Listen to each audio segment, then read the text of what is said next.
heard the phrase time is money, right?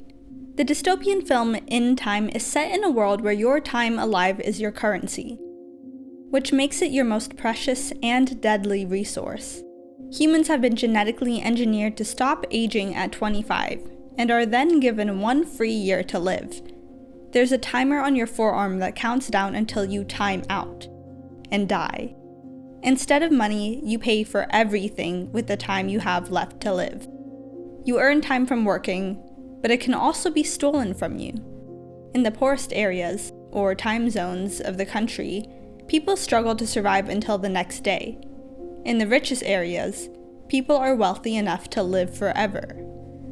What comes with this film is not only a frightening reflection of the real world, but a hard-hitting examination of wealth inequality, privilege, and mortality.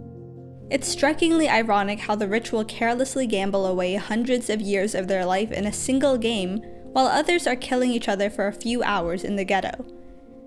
But what more can you expect from a system that willingly kills young people to protect the immortality of others?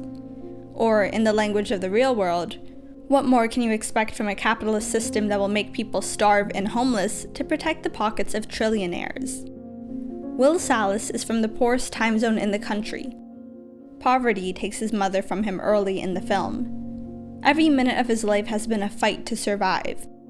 Will doesn't question the economic system they live in until the wealthy Henry Hamilton reveals the dark truth. Everyone can't live forever. Where would we put them? Why do you think there are time zones? Why do you think taxes and prices go up the same day in the ghetto? The cost of living keeps rising to make sure people keep dying. If everyone was able to live eternally, the world would quickly become overpopulated. The rich people in the luxurious New Greenwich are immortal at the expense of the poor. The poor must die to leave room for the wealthy.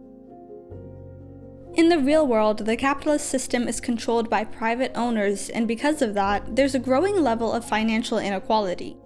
Firms can grow to hold a monopoly in their industries if they're successful enough, allowing them to abuse their power and raise prices without consequence. And because capitalism rewards profit and thus encourages greed, wealth naturally collects in the hands of a small segment of the population and stays with them. This is because of the wealth multiplier effect, and because money tends to stay preserved within a family. In New Greenwich, the rich are very effective at maintaining their insatiable wealth, fully aware that the time on their arms is only there because it's absent on the arms of many others. The truth is, for a few to be immortal, many must die. On the opposite end of the spectrum to Will, Sylvia Weiss is the definition of being born into money, or born into time. She was born to an extremely rich family and thus knew nothing less than immense luxury. This juxtaposition between Will and Sylvia makes the film an analysis of privilege. You can see this most clearly when they recount their contrasting experiences of when their clocks started. What was it like when your clock started?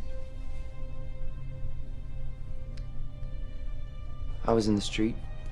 Almost knocked me over. My year was gone in a week. We were so in debt. After that, I lived day to day. Mine was a little different. It woke me.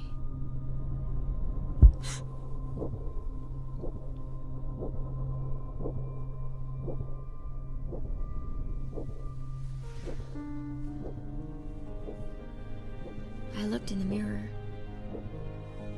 I guess everybody does. That's what you're gonna look like for the rest of your life. My dad gave me a decade to celebrate. It's common for people to judge others based on the upbringing they received.